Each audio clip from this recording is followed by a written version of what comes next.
Hello everyone. हम पढ़ रहे थे एनसीईआरटी की बुक 6 to 10 तक के लिए, और उसमें हम अब पहुंच चुके हैं क्लास 10 की पॉलिटी की बुक में, और उसके हमने काफी चैप्टर पढ़े। बुक का नाम है लोकतांत्रिक राजनीति सेकंड, और इसके हमने 6 चैप्टर पहले पढ़ लिए हैं, और ये है 7 चैप्टर जिसका नाम है लोकतंत्र के परिणाम। इसमें है सबसे पहले परिचय, जिसमें है अब जबकि हम लोकतंत्र में अपनी यात्रा के आखिरी पड़ाव पर हैं, तब विशिष्ट बातों को की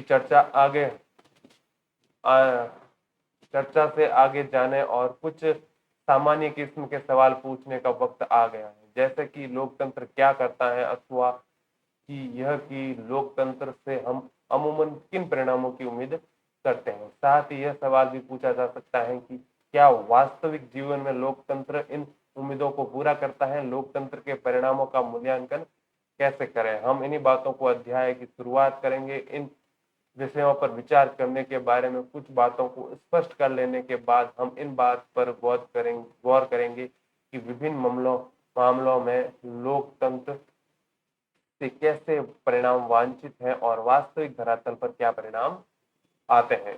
इसके लिए हम लोकतंत्र के विभिन्न पहलुओं, मसलन शासन के स्वरूप, आर्थिक कल्याण, समानता, सामाजिक अंतर, टकराव और आखिर में आजादी और स्वाभिमान जैसे मामलों पर गौर करेंगे। इस तलाश में हमें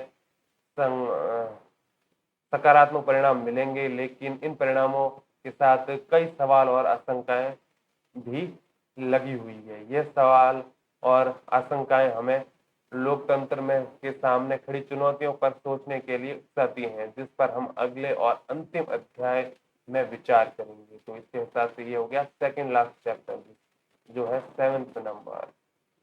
तो इसका मेन पार्ट हम पढ़ना शुरू करते हैं, जिसमें सबसे पहला पॉइंट है लोकतंत्र के परिणाम का मूल्यांकन कैसे करें।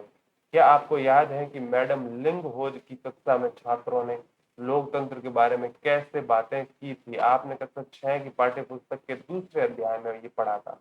उसका वीडियो भी इस चैनल पर उपलब्ध है, आप उसको दोबारा देखना चाहें तो भी देख सकते हैं। इसी बात के यहाँ यह नतीजा निकला कि लोकतंत्र शासन की अन्य व्यवस्थाओं से बेहतर है। तानाशाही और अन्य व्यवस्थाएं ज्यादा दोषपूर्ण है। लोकतंत्र को सबसे बेहतर बताया गया था क्योंकि यह नागरिकों को समानता को बढ़ावा देता है, व्यक्ति की गरिमा को बढ़ाता है, इससे फैसले में बेहतरी आती है, टकराव को टालने संभालने का तरीका देता है, और इसमें गलतियों को सुधारने की गुंजाइश होती है।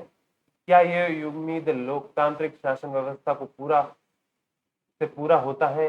अपने आसपास के लोगों से बात करें और पाएंगे कि अधिकांश लोग अन्य किसी भी वैकल्पिक शासन व्यवस्था की तुलना में लोकतंत्र को पसंद करते हैं, लेकिन लोकतंत्र शासन में कामकाज से संतुष्ट होने वालों की संख्या उतनी बड़ी नहीं है। तो हम इस दुविधा की स्थिति में आ जाते हैं। सैद्धांतिक रूप से तो लोकतंत्र को अच्छा माना जाता है, पर व्यवहार से इसे इतना अच्छा नहीं माना जाता। इस दुविधा के चलते लोकतंत्र के नतीजे पर ज्यादा गहराई से विचार करना जरूरी हो जाता है। क्या हम सिर्फ नैतिक कारणों से ही लोकतंत्र को पसंद करते हैं, या फिर लोकतंत्र के समर्थन के पीछे कुछ युक्तिपूर्वक कारण भी है। आज दुनिया के 100 देश किसी न किसी तरह की लोकतांत्रिक व्यवस्था चलाने का दावा करते हैं। इसका औपचारिक संविधान है, इसके यहाँ चुनाव होते हैं और राजनीतिक दल भी है। साथ ही वे अपने नागरिकों को कुछ बुनियादी अधिकारों की गारंटी देते हैं। लोकतंत्र के ये तत्व तो अधिकांश देशों में समान है, पर सामाजिक स्थिति, अपनी आर्थिक उपलब्धि और अपनी संस्कृतियों के मामले में ये देश एक दूसरे से काफी अलग है। स्पष्ट है कि इन सबका लोकतांत्रिक शासन व्यवस्था के नतीजों पर भी असर पड़ता है, और एक जगह को जो उपलब्धि हो वह दूसरी जगह उसी तरह दिखे, ये जरूरी नहीं है। लेकिन क्या कोई ऐसी बुनियादी चीज है जिसकी उम्मीद हम लोकतंत्र शासन व्यवस्था से करेंगे ही। कई बार हम लोकतंत्र को हर मर्ज की दवा मान लेते हैं और इससे हर चीज की उम्मीद करने लगते हैं। लोकतंत्र के प्रति अपनी दिलचस्पी और दीवानगी के चलते अक्सर हम यह कह बैठते हैं कि लोकतंत्र सभी सामाजिक और आर्थिक और राजनीतिक समस्याओं का समाधान कर सकता है, और यह हमारी कुछ उम्मीदें पूरी होती नहीं होती तो हम लोकतंत्र की अवधारणा को ही दोष देने लगते हैं। हम ये संदेह करने लगते हैं कि क्या हम वास्तव में लोकतांत्रिक व्यवस्था में ही रह रहे हैं। लोकतंत्र के परिणामों के बारे में सावधानीपूर्वक विचार करने की दिशा में पहला कदम यही है कि हम पहले यह माने कि लोकतंत्र शासन का एक स्वरूप भर है। यह कुछ चीजों को हासिल करने की स्थिति तो बना सकता है, पर नागरिकों को उन स्थितियों का लाभ लेकर अपने लक्ष्यों को हासिल करना होता है। इतना ही नहीं, लोकतंत्र का अनेक चीजों से ज्यादा सरोकार नहीं होता जिनको हम बहुत मूल्यवान मानते हैं। लोकतंत्र हमारी सभी सामाजिक बुराइयों को मिटा देने वाले जादू की छड़ी भी नहीं है। तो आइए हम इन कुछ चीजों की जांच करें जिनकी उम्मीद हर लोकतंत्र व्यवस्था से की जा सकती है, और साथ ही लोकतंत्र के रिकॉर्ड पर भी नजर डालें। सबसे पहला है उम्मीदवारी, उत्तरदायी, जिम्मेवार और वैध शासन। उत्तरदायी, जिम्मेवार और वैध शासन कुछ ऐसी चीजें हैं जिन्हें लोकतंत्र को कुछ करना ही चाहिए। कुछ ऐसी चीजें हैं जो लोकतंत्र को पूरा करना ही चाहिए। लोकतंत्र में सबसे बड़ी चिंता यह होती है कि लोग का अपना शासक चुनने का अधिकार और शासक पर नियंत्रण बरकरार रहे। वक्त, जरूरत और यथासंभव इन चीजों के लिए लोगों को निर्णय प्रक्रिया में भागीदारी करने में सक्षम होना चाहिए, ताकि लोगों के प्रति जिम्मेदार सरकार बन सके और सरकार लोगों की जरूरतों और उम्मीदों पर ध्यान दे। इस सवाल के तफसील में जाने से पहले हमारे सामने एक मामूली सा जान पड़ता सवाल यह भी है कि क्या लोकतांत्रिक सरकार कार्यकुशल होती है? क्या यह प्रभावी होती है? कुछ लोगों का मानना है कि लोकतंत्र में कम प्रभावी सरकारें बनती हैं। निश्चित रूप से यह सही है कि अलोकतांत्रिक सरकारों को विधायिका का सामना नहीं करना होता। उन्हें बहुसंख्यक या अल्पसंख्यक नजरिए या ख्याल नहीं रखना पड़ता। लोकतंत्र में बीच बातचीत और मोल तोल के आधार पर काम चलता है। क्या इससे लोकतंत्र सरकारें कम प्रभावशाली हो जाती हैं? आइए अब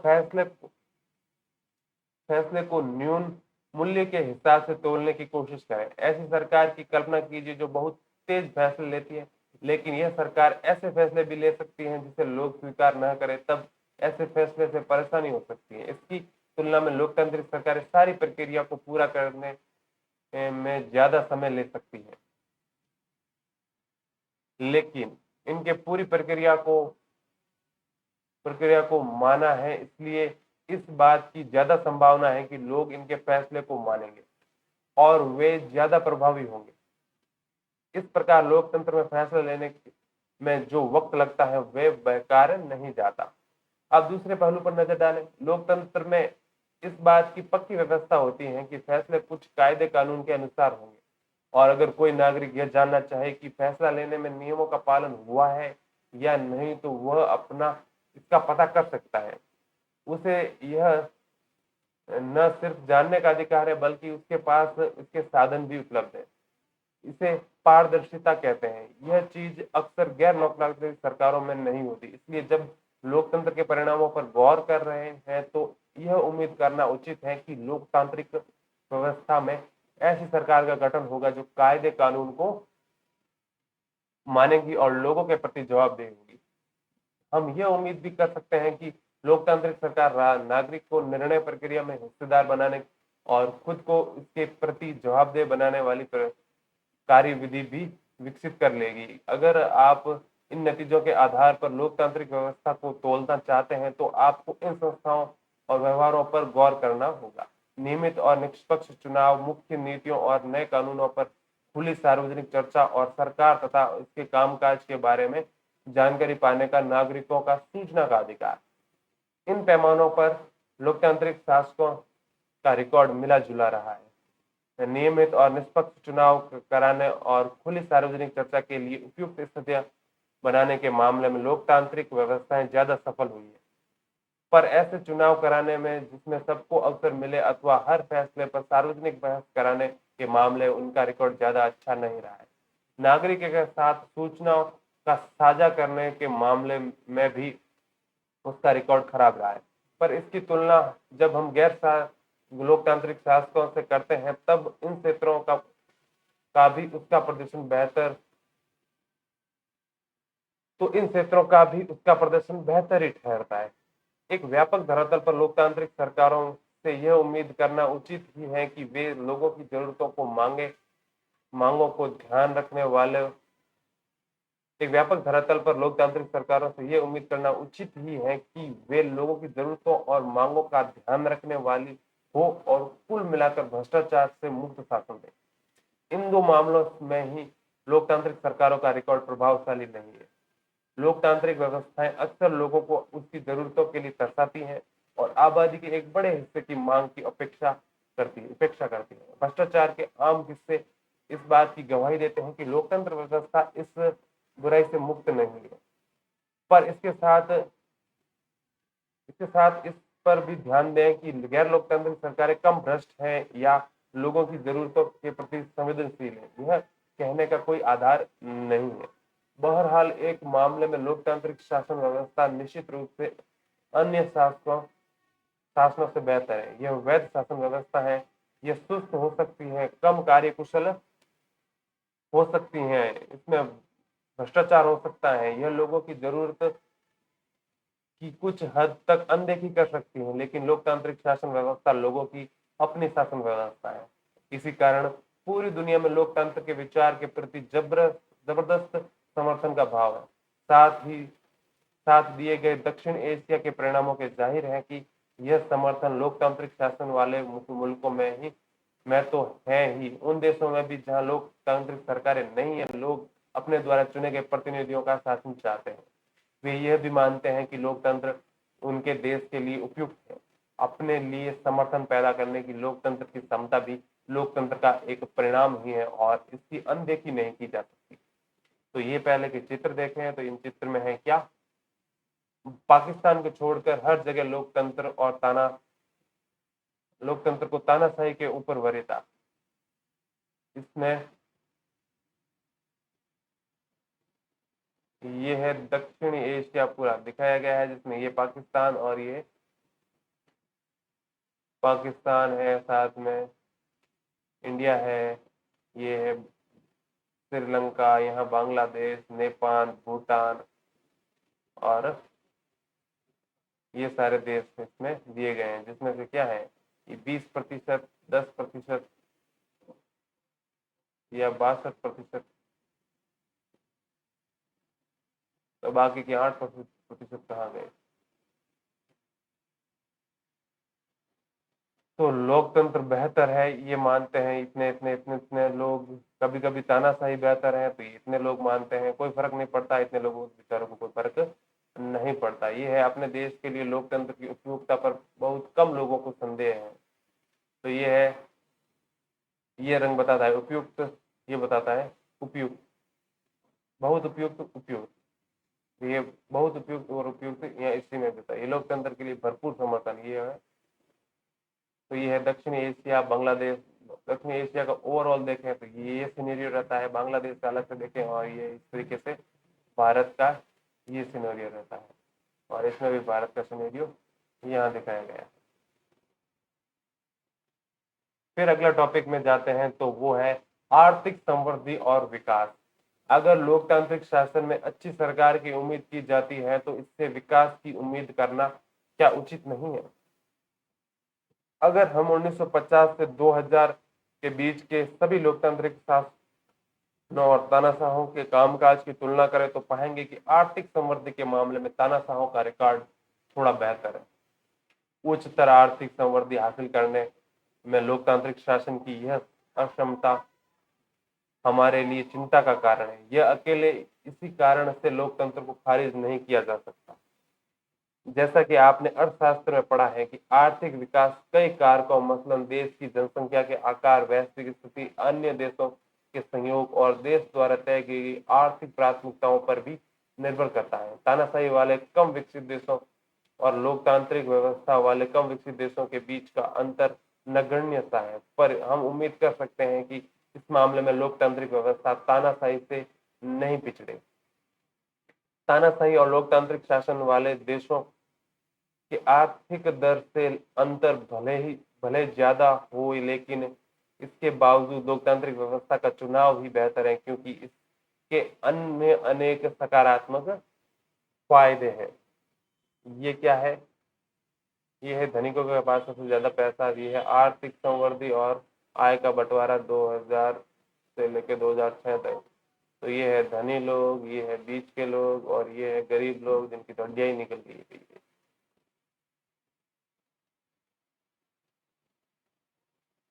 फिर आता है लोकतंत्र की आर्थिक उपलब्धियां।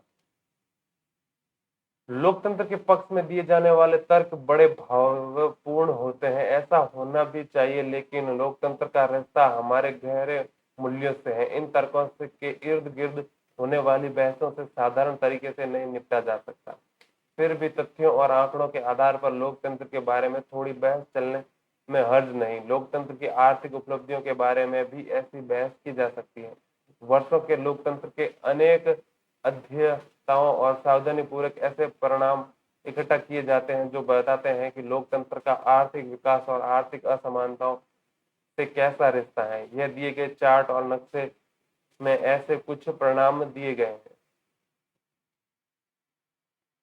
पहला चार्ट है जिसमें है चार्ट एक बताता है कि आर्थिक विकास के मामले में तानाशाही का रिकॉर्ड थोड़ा बेहतर है, लेकिन जब हम बेहतर में हम सिर्फ गरीब मुल्कों के रिकॉर्ड की तुलना करते हैं तो अंतर लगभग समाप्त हो जाता है। तो ये है चार्ट एक जिसमें दिखाया गया है विभिन्न देशों के आर्थिक विकास की दरें इन 50 सालों में। शासन के प्रकार के देश, ये है सभी लोकतांत्रिक देश, सभी तानाशाही, तानाशाही वाले गरीब देश और लोकतंत्र वाले गरीब देश, इनकी ये दिखाई गई है विकास दर जो की होती है परसेंटेज में।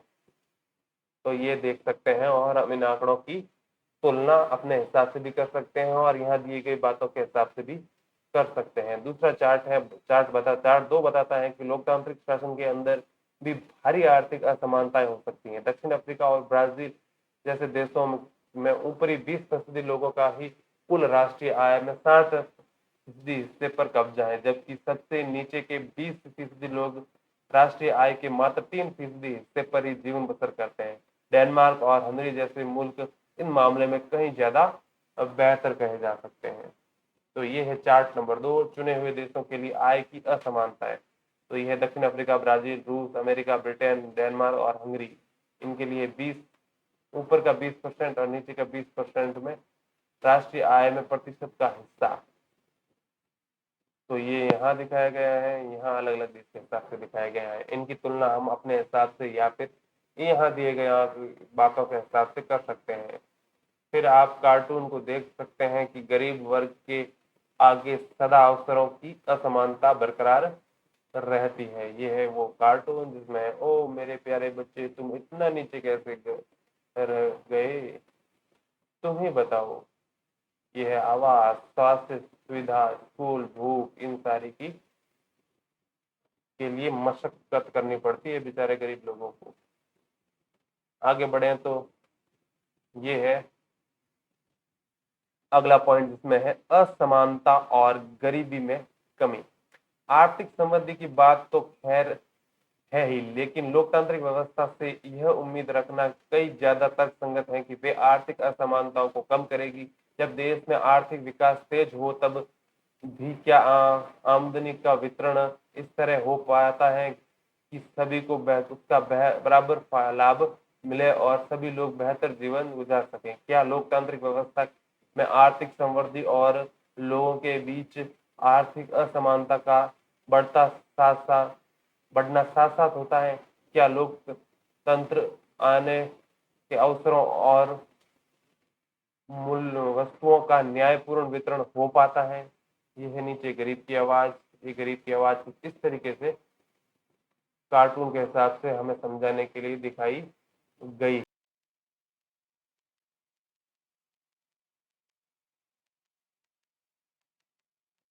लोकतांत्रिक व्यवस्था राजनीतिक समानता पर आधारित होती है। प्रतिनिधियों के चुनाव में हर व्यक्ति का वजन बराबर होता है। व्यक्तियों को राजनीतिक क्षेत्र में परस्पर बराबरी का दर्जा तो मिल जाता है, लेकिन उनके साथ साथ हम आर्थिक असमानताओं को भी बढ़ता हुआ पाते हैं। मुट्ठी भर धन कुबेर आय और संपत्ति में अपने अनुपात से बहुत ज्यादा हिस्सा पाते हैं। इतना ही नहीं, देश की कुल आय में उनका हिस्सा भी बढ़ता गया है। समाज के सबसे निचले हिस्से में लोगों को जीवन बसर करने के लिए काफी धन साधन मिलते हैं। उनकी आमदनी गिरती गई है। कई बार उन्हें भोजन, कपड़ा, मकान, शिक्षा और इलाज जैसी बुनियादी जरूरतें पूरी करने में मुश्किलें आती हैं। वास्तविक जीवन में लोकतांत्रिक व्यवस्था आर्थिक असमानताओं को कम करने में ज्यादा सफल नहीं हो पाई है। अर्थशास्त्र की कक्षा 9 की पाठ्यपुस्तक में आपने भारत की गरीबी के बारे में पढ़ा होगा। इसी की इस कक्षा 9 के भी जो भी 5 चैप्टर हैं या 4 चैप्टर हैं, उसके भी सारे वीडियो हमारे इस चैनल पे उपलब्ध हैं। आप उनको अगर नहीं पढ़ सकते तो यहाँ ऑडियो रूप में उनको सुन सकते हैं। आगे है, हमारे मतदाताओं में गरीबों की संख्या काफी बड़ी है, इसलिए कोई भी पार्टी उसके मतों से हाथ धोना नहीं चाहेगी। फिर भी लोकतांत्रिक ढंग से निर्वाचन सरकारें गरीबी के सवाल पर उतना ध्यान देने को तत्पर नहीं जान पड़ती जितना कि आप उनसे उम्मीद करते हैं। कुछ अन्य देशों के में हालात इससे भी ज्यादा खराब है। बांग्लादेश में आधी से ज्यादा आबादी गरीबी में जीवन गुजारती है। अनेक गरीब देशों के लोग अपनी खाद्य आपूर्ति के लिए भी अब अमीर देशों पर निर्भर हो गई है। यह है एक चित्र जिसको देख के आप अभी की गई बातों को एक चित्रित रूप में समझ सकते हैं।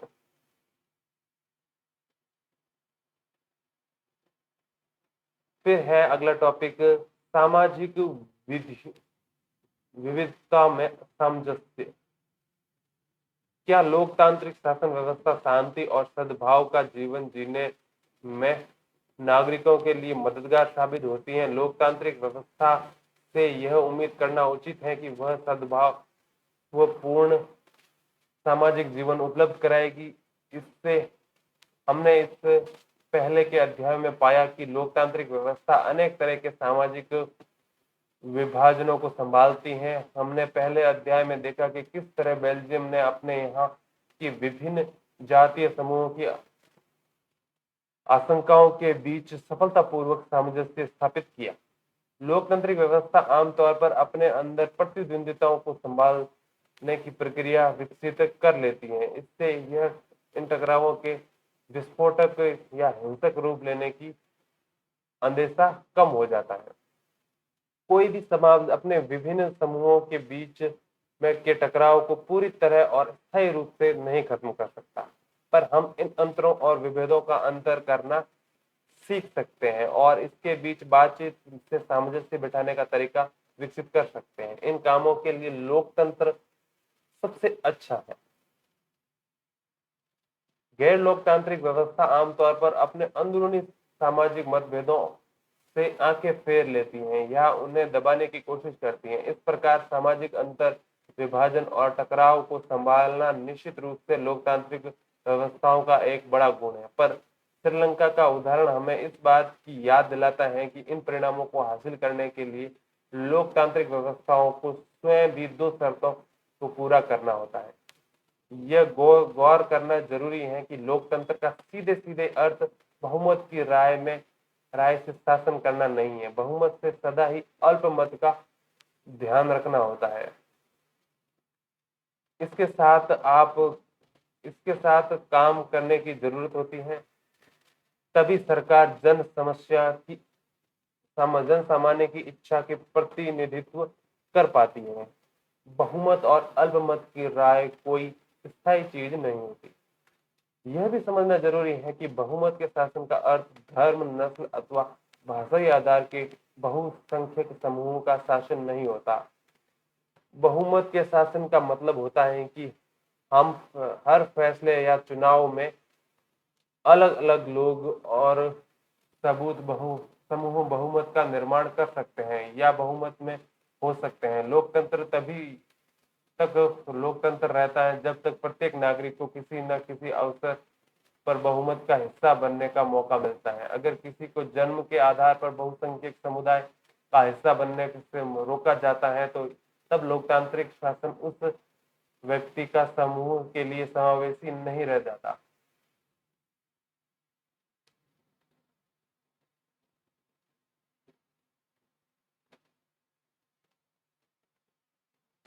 अगला पॉइंट है लोकतंत्र की गरिमा और आजादी। व्यक्ति की गरिमा और आजादी के मामले में लोकतांत्रिक व्यवस्था किसी भी अन्य शासन प्रणाली से काफी आगे है। प्रत्येक व्यक्ति अपने साथ के लोगों से सम्मान पाना चाहता है। अक्सर टकराव तभी पैदा होते हैं जब कुछ लोगों को लगता है कि उनके साथ सम्मान का व्यवहार नहीं किया गया। गरिमा और आजादी की चाह ही लोकतंत्र का आधार है। दुनिया भर की लोकतांत्रिक व्यवस्थाएं इन चीजों को मानती है। कम से कम सिद्धांत के तौर पर तो जरूर। अलग अलग लोकतांत्रिक व्यवस्थाओं में इन बातों पर ध्यान अलग अलग स्तर का उच्चारण होता है। लोकतांत्रिक सरकारें सदा नागरिकों के अधिकारों का सम्मान नहीं करती। फिर जो समाज लंबे समय तक गुलामी में रहे हैं उनके लिए यह एहसास करना आसान नहीं है कि सभी व्यक्ति बराबर हैं। यहाँ स्त्रियों की गरिमा का ही उदाहरण लें। दुनिया के अधिकांश समाज पुरुष प्रधान समाज रहे हैं। महिलाओं के लिए लंबे समय के बाद जाकर यह माना जाने लगा कि महिलाओं के साथ गरिमा और समानता का व्यवहार लोकतंत्र की जरूरी शर्त है। और आज अगर कहीं यह हालात है तो उसका यह मतलब नहीं कि औरतों के साथ सदा से समान का व्यवहार हुआ है। बहरहाल एक बार जब सिद्धांत के रूप में इन बातों को स्वीकार कर लिया गया है तो अब औरत के लिए वैधानिक और नैतिक रूप से अपने प्रति गलत मान्यताओं और व्यवहारों के खिलाफ संघर्ष करना आसान हो गया है। अलोकतांत्रिक व्यवस्था में यह सब बात संभव न थी क्योंकि वहां व्यक्तिगत आजादी और गरिमा न तो वैधानिक रूप से मान्य है न ही नैतिक रूप से।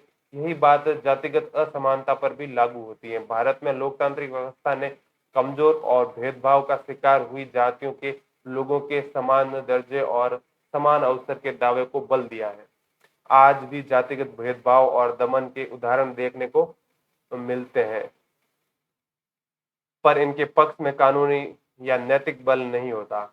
संभवतः इसी एहसास के चलते आम लोग अपने लोकतांत्रिक अधिकारों के प्रति ज्यादा चौकस हुए हैं।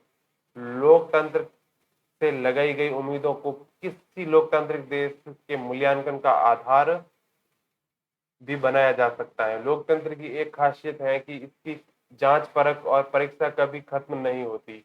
वह एक जांच पर खरा उतरे तो अगली जांच आ जाती है। लोगों को जब लोकतंत्र से थोड़ा लाभ मिल जाता है तो वे और लाभों की मांग करने लगते हैं। वे लोकतंत्र से और अच्छा काम चाहते हैं। यही कारण है कि जब हम इससे लोकतंत्र के कामकाज के बारे में पूछते हैं तो वे हमेशा लोकतंत्र से जुड़ी अपनी अन्य अपेक्षाओं का पुलिंदा खोल देते हैं और शिकायतों का अंबार लगा देते हैं। शिकायतों का बने रहना भी लोकतंत्र की सफलता की गवाही देता है। इससे पता चलता है कि लोग सचेत हो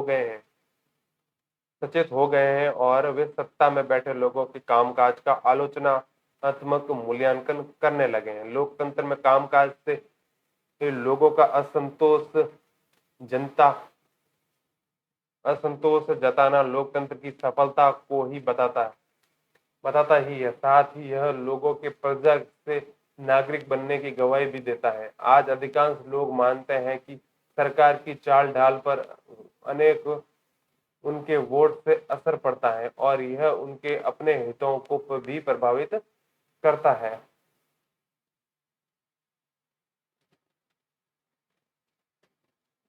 ये रोजा का स्तंभ कार्टून के नाम से कुछ अतिरिक्त जानकारी और यहाँ कुछ अतिरिक्त डाटा दिया गया है।